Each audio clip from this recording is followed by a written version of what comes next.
तो रिसेंटली हमने एक ट्रिप की थी Seattle to Utah and Utah to Seattle, और ये ऑलमोस्ट 3500 माइल्स की राउंड ट्रिप थी और हमें 10 दिन लग गए इसको कंप्लीट करने में। हमने स्टार्ट किया था सियाटल में, जहाँ पे बहुत ही तेज़ बारिश हो रही थी उस दिन। फिर हम नेक्स्ट गए स्नो कॉलोनी पास, जहाँ पे बारिश के साथ स्नो भी देखने को मिली हमें।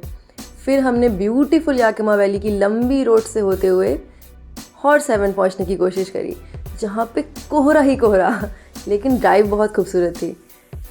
फिर ओरेगॉन एंटर करते करते हमें शाम हो चुकी थी, लेकिन हम चलते रहे और फिर इडाहो एंटर कर ही गए, जहाँ पे हमने अपनी जर्नी का पहला स्टॉप लिया। इडाहो से मॉर्निंग में निकलकर हमने अपनी यूटा की जर्नी शुरू करी और सेकेंड डे भी ऑलमोस्ट पूरे दिन बस ड्राइव ही करते रहे। सूरज ढलने के जस्ट पहले हम पहुँच गए अपने डेस्टिनेशन स्टेट यूटा। फिर फाइनल स्टॉप मोआब आते आते हमें रात के 1 बज गए थे। और फिर नेक्स्ट डे हमारी जर्नी की शुरुआत होती है आर्चेज़ नेशनल पार्क से, और वहाँ से निकल के हम गए फायरी फर्नेस ट्रेल, जहाँ पे हमने सेल्फ गाइडेड चैलेंज ले लिया। ये बहुत ही टफ ट्रेल थी, जहाँ पर कोई भी रास्ता नहीं था और बस हम भूल भुलैया की तरह रास्ता ढूंढने में लगा रहे थे। इसमें हमारा पूरा दिन चला गया और वापस आते आते शाम हो गई। नेक्स्ट डे हमने सबसे पहले देखे पेट्रोग्लिफ्स, उसके बाद हम लॉन्ग कैनियन रोड पर डर्ट राइडिंग एक्सपीरियंस करते हुए आगे चल दिए। फिर हम गए एल्विस रॉक देखने और फिर पोटाश रोड पर चलते हुए Thelma and Louis view point पर पहुंच गए। बहुत ही सुंदर नज़ारा था कोलोराडो रिवर का यहाँ से। फिर हमने loss all mountain loop drive करके थोड़ी सी वाइल्ड लाइफ एक्सपीरियंस की।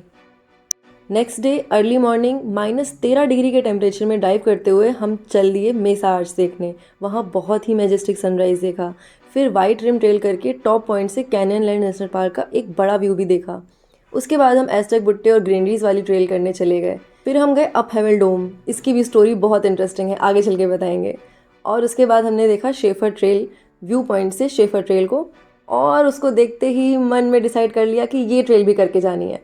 फिर हमने टफेस्ट ट्रेल जो बोली जाती है शेफर ट्रेल भी करी, लेकिन वापस आते आते डर्ट रोड में से सिर्फ मून लाइट में ही गाड़ी चलानी पड़ गई। नेक्स्ट डे हमने शुरुआत करी डेलिकेट आर्ट से, और वहाँ थोड़ा सा टाइम स्पेंड करके हम चल दिए सैंड ड्यून्स देखने। ये बहुत ही छोटी सी ट्रेल थी, तो इसे ख़त्म करके हम अपनी लॉन्ग आर्च देखने चल दिए और शाम को आ गए ब्लेंडिंग सिटी में अपने एयरबीएनबी पर। फिर मॉर्निंग में हमने वापस जाते हुए कवर किया फॉरेस्ट गम पॉइंट, बहुत ही अच्छा पॉइंट था। और फिर हम शाम को आ गए अपने नेक्स्ट स्टॉप हरिकेन सिटी। अब नेक्स्ट डे से हमने अपनी वापस सियाटल जाने की जर्नी शुरू कर दी थी और हम चलते चलते शाम को पहुँचे बॉनेविल सॉल्ट फ्लैट्स। बहुत ही सुंदर है, इसकी स्टोरी भी बताएंगे आगे चल के। फिर आ गए हम अपने फाइनल स्टॉप पे सिटी ऑफ ओरेम में। अब इसके बाद से हमारी जो वापस जर्नी थी वो सियाटल की हो चुकी थी। Last day almost 9th day था। हमने पूरा दिन रोड पर ही बिताया, अलग अलग सिटीज़ से होते हुए हम फाइनली पहुंच गए ओरेगॉन स्टेट। फिर वही कोहरा ही कोहरा, हॉर्स हेवन वाला, और इस तरह हुई हमारी जर्नी सियाटल टू यूटा और यूटा टू सियाटल कंप्लीट।